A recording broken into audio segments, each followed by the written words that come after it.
Pemirsa, Kejaksaan Agung menetapkan 3 orang Majelis Hakim Pengadilan Negeri Jakarta Pusat sebagai tersangka baru dalam kasus suap ekspor CPO.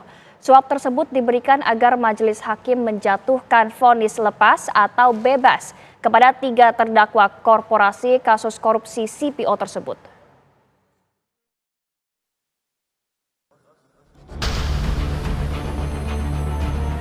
Ketiga tersangka baru Majelis Hakim yang menangani kasus korupsi ekspor bahan utama minyak goreng di Pengadilan Negeri Jakarta Pusat adalah Hakim Ketua Juyamto, Hakim Anggota Agam Syarif Baharudin, dan Ali Muhtarom. Selain ketiga hakim itu, ada 4 pihak terkait lainnya yang juga dijadikan tersangka. Menurut Kejaksaan Agung, 7 tersangka itu terbukti terlibat suap. Kejaksaan Agung telah lakukan penggeledahan dan penyitaan sejak Sabtu 12 April 2025 dengan barang bukti uang tunai dalam bentuk dolar Singapura dan Amerika senilai miliaran rupiah. Kejagung juga menyita 21 unit sepeda motor, 7 sepeda, dan beberapa mobil mewah dari para tersangka. Tujuan dari penerimaan uang agar perkara tersebut diputus konsela, dan hal ini menjadi nyata ketika pada tanggal 19 Maret 2025 perkara korporasi minyak goreng telah diputus konsela oleh Majelis Hakim.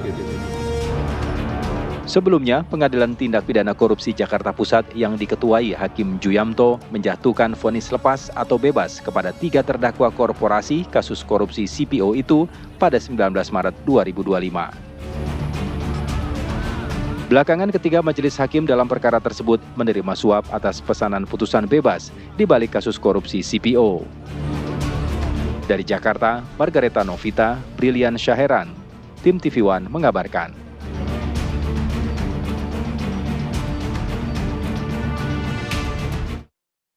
Kejaksaan Agung telah menetapkan Ketua Pengadilan Negeri Jakarta Selatan dan 3 Majelis Hakim Pengadilan Tindak Pidana Korupsi Pengadilan Jakarta Pusat sebagai tersangka suap. Mirisnya pemirsa, kasus ini menjadi bukti mafia peradilan menggurita di penegakan hukum, bahkan melibatkan hakim-hakim aktif. Kasus suap ini terkait kong kali kong pesanan vonis lepas atau bebas kepada 3 terdakwa korporasi kasus korupsi ekspor CPO.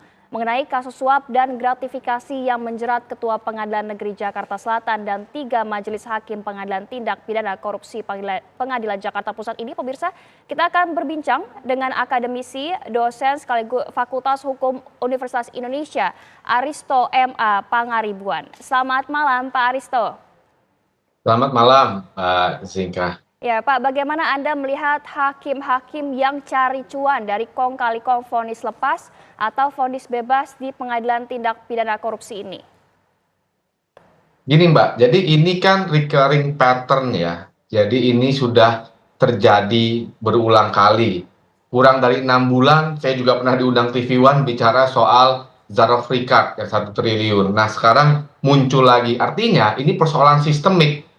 Perkara ini adalah sebuah gejala ya, atau symptoms dari disease atau penyakit yang tadi disebut Mbak Zinka sebagai mafia peradilan yang sudah sangat sistemik dan mengakar. Nah, apa yang mengakibatkan ini sistemik? Apa yang mengakibatkan disease atau penyakit ini? Ini multifaktor.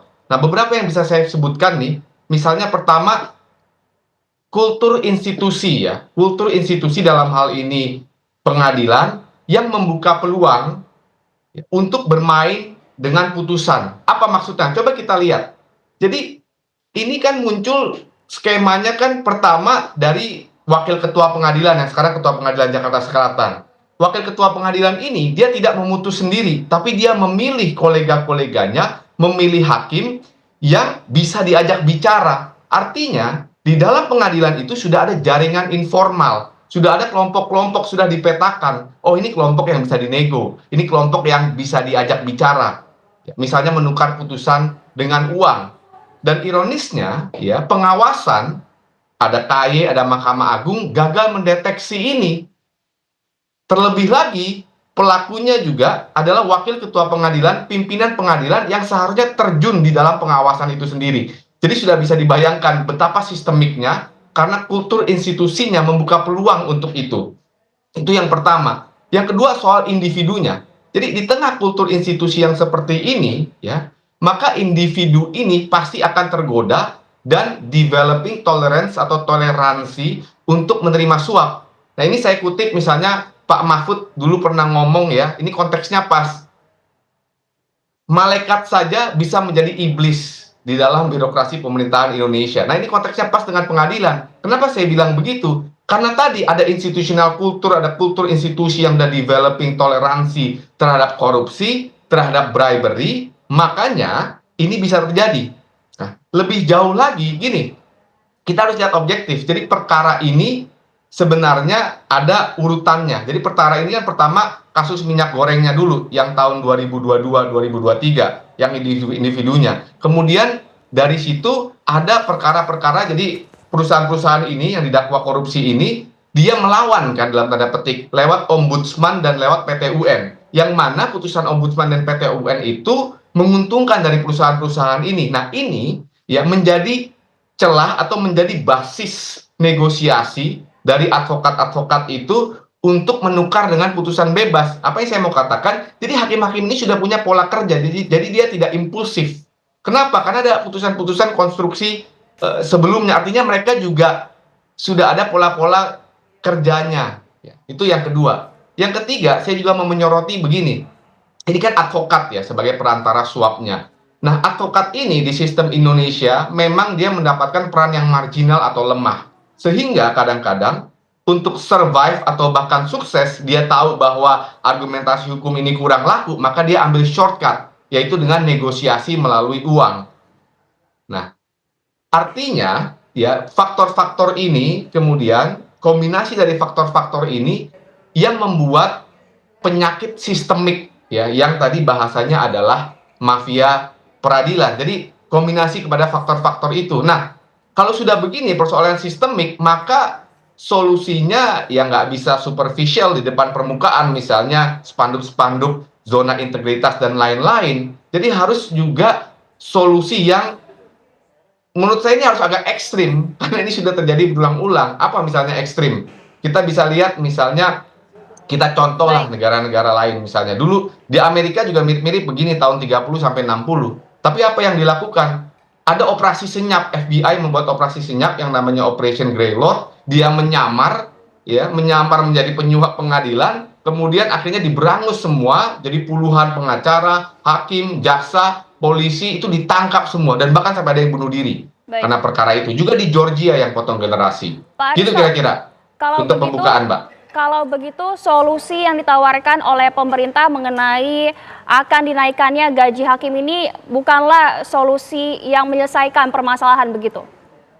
Enggak, itu hanya, saya bilang itu hanya meredakan gejala aja. Jadi ibarat misalnya orang COVID demam dikasih Panadol. Jadi nggak pas. Kenapa gitu? Karena pertama, kalau sudah sistemik, ini persoalannya bukan hanya gaji saja. Dan harus diingat loh, hakim ini sudah mengalami kenaikan gaji. Jadi gaji hakim yang paling rendah ini rata-rata itu, hakim pemula itu 14 juta. Hakim sampai Mahkamah Agung, take home pay-nya bisa sampai 100-an juta. Itu bisa dicek. Jadi ini bukan soal persoalan gaji. Bahkan status hakim ini sudah bukan PNS lagi, tapi dia sudah pejabat negara. Jadi persoalan gaji ini, ya tadi saya bilang, hanya treating symptoms-nya. Jadi seperti memberi Panadol kepada orang yang sakit COVID kritis, gitulah kira-kira. Oke.